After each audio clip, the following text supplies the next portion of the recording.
दूसरी चीज आदत। आदत व्यक्ति का चरित्र बनाती है। क्या आदतें आप इस समय डेवलप करते हैं?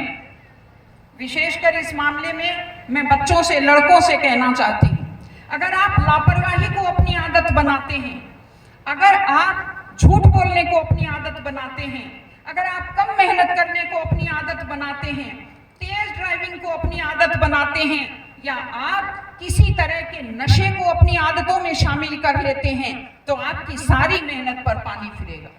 व्यक्ति में 100 गुण होते हैं, लेकिन अगर उसमें नशे की आदत होती है, उसके सारे गुण व्यर्थ चले जाते हैं। लोग उंगलियां करते हैं कि इस व्यक्ति के पास सब कुछ था, लेकिन इसकी बुरी आदतों ने इस व्यक्ति को प्रोग्रेस नहीं करने दी। अपनी आदतें ऐसे डेवलप कीजिए, सोचिए कि आज आप जो आदत डाल रहे हैं, 10 साल बाद उस आदत का क्या प्रभाव पड़ेगा। आप लापरवाही से गाड़ी कुदाते हैं, रील बनाते हैं, स्टाइल दिखाते हैं, 10 साल बाद उससे आपको कोई इज्जत नहीं मिलेगी।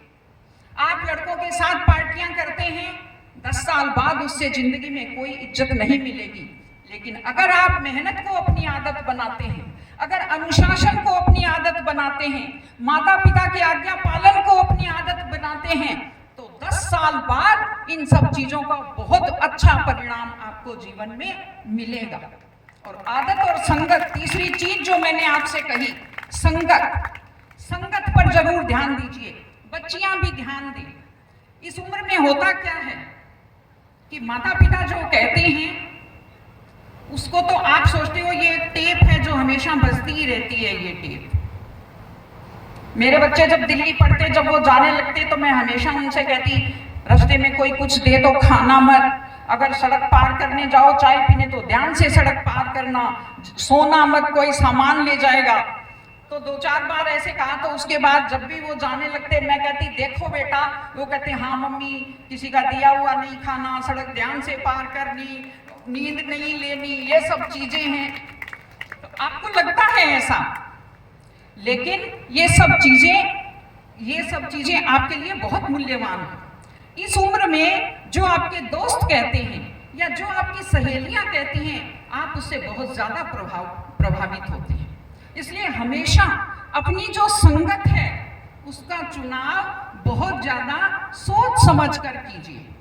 किसी ने कहा है, अगर आप 4 सफल लोगों के साथ रहते हैं तो 5वें सफल व्यक्ति आप होंगे। अगर आप 4 अच्छे मेहनती लोगों के साथ रहते हैं, 5वें मेहनती व्यक्ति आप होंगे। अगर आप 4 अनुशासित व्यक्तियों के साथ रहते हैं, 5वें अनुशासित व्यक्ति आप होंगे। इसलिए हमेशा अपनी संगत का चुनाव बहुत सोच समझ के कीजिए। एक आपके साथ जो दोस्त है, जो आपकी सहेली है, वो आपको कैसी सलाह देते हैं? वो आपको नकारात्मक सलाह देते हैं या आपको सकारात्मक सलाह देते हैं? मैं आपको एक उदाहरण बताती हूँ। प्रीति बिश्नोई अभी एक आरएएस थी जिनका निधन हुआ बीमारी से। सेल्फ स्टडी करके वो आरएएस में सेलेक्ट हुई थी, बहुत पिछड़े समाज से।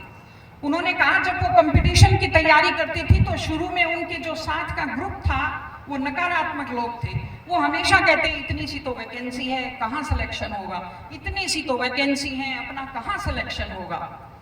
तो उनको नकारात्मक विचार आने लगे।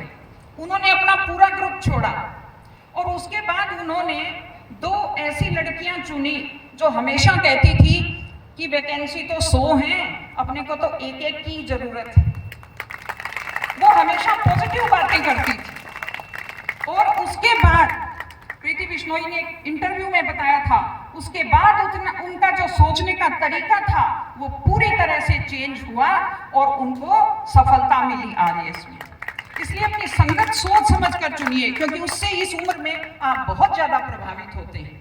मैं आप सबको ध्यान से देख रही हूँ और मैं जानती हूँ आज सबके माता पिता वो लोग हैं जो बहुत मेहनती लोग हैं, साधारण आर्थिक स्थिति के हैं, और वो आपको जो पैसा देते हैं अपनी किसी ना किसी इच्छा में, अपनी किसी ना किसी खुशी को कुर्बान करके वो आपको पैसा देते हैं। वो खेत में काम करते हैं और आप नहा धो करके कॉलेज आते हैं। वो पशुओं का काम करती हैं महिलाएं और आप नहा धोकर तैयार होकर के कॉलेज आते हैं। इस उम्मीद में वो आपको भेजते हैं कि आप इस तरह का कोई परिणाम लाएंगे आपका जीवन भी सुधरेगा और माता पिता का जीवन भी सुधरेगा। तो अपने माता पिता की जो मेहनत है, अपने माता पिता की जो उम्मीदें हैं, उनको आप हमेशा अपने दिल में रखिए। याद रखिए, जो बच्चे अपने माता पिता का चेहरा अपने दिमाग में रखते हैं, वो कभी बिगड़ते नहीं हैं। क्योंकि जब वो गलत काम करते हैं, उन्हें अपनी माता का चेहरा याद आता है, उन्हें अपने पिता का चेहरा याद आता है, उन्हें अपने पूरे परिवार का चेहरा याद आता है। और कितनी खुशी की बात है, देखिए कि इतनी बड़ी संख्या में बेटियां यहाँ बैठी हुई हैं। लड़के तो अल्पसंख्यक नजर आ रहे हैं,